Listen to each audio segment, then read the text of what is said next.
Salam saudara-saudaraku yang terkasih, sahabat GKPS TV dimanapun berada.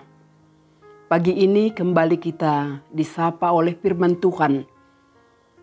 Dan sebelumnya mari kita siapkan hati kita berdoa. Segala puji dan syukur kami persembahkan bagimu ya Bapa di surga.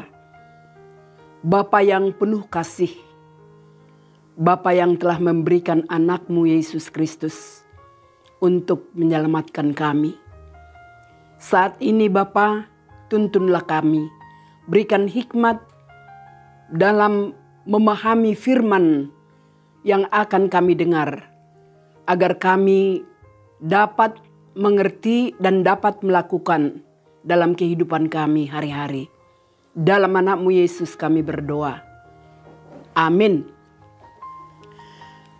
Bapak, Ibu, dan saudara-saudara yang terkasih, firman Tuhan yang menjadi renungan bagi kita di pagi hari ini terambil dari Injil Yohanes pasal 16 ayatnya yang ke-22.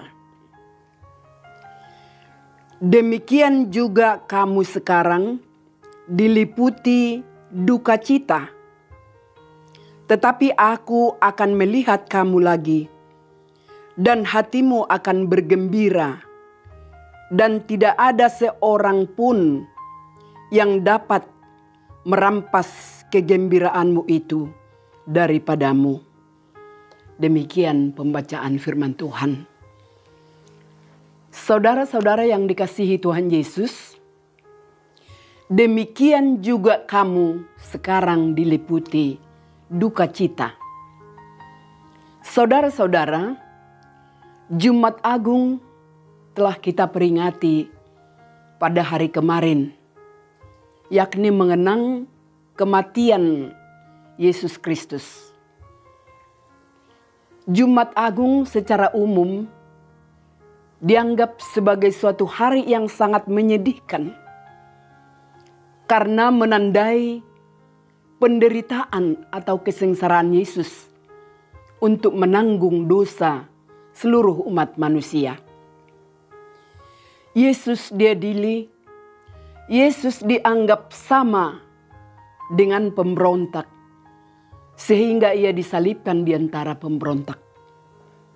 Ia mati dan dikuburkan. Menyaksikan peristiwa yang tragis itu, para murid Yesus benar-benar diliputi duka cita dan kesedihan yang sangat mendalam. Namun saudara-saudara yang terkasih, hal itu hanya sementara. Duka cita dan kesedihan murid-murid dan orang-orang percaya itu tidak lama. Hanya sementara waktu, karena dalam perpisahan Yesus dengan mereka atau sebelum peristiwa itu terjadi, Yesus sudah memberitahukan dan meyakinkan hati murid-muridnya, dan ia berkata bahwa kamu akan diliputi duka cita, tetapi aku akan melihat kamu lagi dan hatimu akan bergembira. Dan tidak seorang pun yang dapat merampas kegembiraanmu itu daripadamu. Itulah ayat harian ini. Jadi inilah janji Tuhan Yesus kepada murid-murid itu. Dan juga kepada semua orang-orang percaya kepada Kristus sampai saat ini. Di sini Yesus menggambarkan duka cita sementara itu dengan memakai ilustrasi kelahiran bayi. Bahwa seorang perempuan yang mau melahirkan, ia sangat menderita dan mengalami kesakitan. Ia penuh dengan perjuangan antara hidup dan mati. Tetapi sesudah ia melahirkan anaknya, ia tidak akan lagi mengingat penderitaannya. Karena kegembiraannya bahwa seorang manusia telah dilahirkan ke dunia. Kalau kita baca dalam Yohanes 16 ayat 21. Nah, demikian juga penderitaan dan ratapan atau kesedihan para murid-murid itu hanya sekejap saja. Sebab mereka juga akan menyaksikan kemenangan Yesus yang akan bangkit dari kematian dan naik ke surga. Dan setelah itu Roh Kudus akan dicurahkan. Jadi duka cita dan kesedihan itu seolah-olah hanya seperti yang sakit bersalin saja. Artinya penderitaan yang dialami itu adalah proses mulainya suatu zaman baru, hidup baru. Penggenapan janji-janji Allah telah terwujud sempurna. Tentu ini adalah suatu hal yang sangat luar biasa. Suatu sukacita besar bagi setiap orang percaya kepada Kristus. Walaupun ada rasa sakit untuk seketika waktu lamanya, tetapi rasa sakit itu akan ditransformasi kepada sukacita kekal. Boleh kita bandingkan kepada perkataan Rasul Paulus dalam 2 Korintus 4 ayat 16 sampai 18.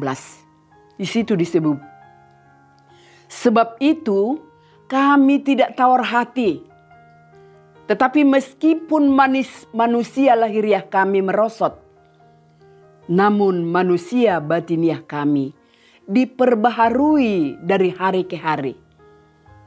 Sebab penderitaan ringan yang sekarang ini mengerjakan bagi kami kemuliaan kekal yang melebihi segala-galanya, jauh lebih besar daripada penderitaan kami. Sebab kami tidak memperhatikan yang kelihatan, melainkan yang tak kelihatan. Karena yang kelihatan adalah yang sementara, sedangkan yang tak kelihatan adalah kekal. Nah, saudara-saudara yang terkasih, seperti itulah juga penderitaan yang kita alami di dunia ini. Artinya, sebesar apapun penderitaan kita, atau seberat apapun tantangan dan masalah yang kita hadapi itu, yang membuat hati kita berduka cita, ingatlah, hal itu hanya sementara. Karena badai pasti berlalu. Hanya tetaplah memandang jauh ke depan. Percaya dengan iman yang teguh bahwa Tuhan akan mengubah duka citamu menjadi sukacita yang tak terkatakan. Sukacita yang tidak dapat direnggut oleh siapapun. Karena jika Kristus sudah di pihak kita, kita akan tetap menjadi pemenang. Kematian Tuhan Yesus bukanlah akhir, melainkan awal dari sesuatu yang baru. Besok kita akan merayakan Paskah, karena dengan kebangkitannya, Yesus telah mengalahkan kematian dan membuka jalan menuju kehidupan kekal bagi semua orang-orang percaya kepadanya. Oleh sebab itu, mari kita rayakan Paskah dengan penuh kegembiraan, karena kemenangan Tuhan Yesus adalah kemenangan kita. Amin. Kita berdoa. Kembali kami mengucapkan puji dan syukur kepadamu ya Allah Bapa yang telah mengasihi kami melalui anak-Mu Yesus Kristus yang rela menderita, berkorban, bahkan mati disalibkan. Tapi kami bersyukur karena penderitaan itu hanya sementara, sebab Yesus telah memenangkan kembali segala maut dan mengalahkan maut, memenangkan kami orang-orang percaya kepadamu. Allah Bapa Surgawi, kami mohon tuntunan Roh-Mu sehingga kami dapat hidup baru untuk menunjukkan wujud yang baru karena Engkau telah memenangkan kami. Dalam anak-Mu Yesus Kristus kami berdoa dan bersyukur. Amin.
GKPS TV.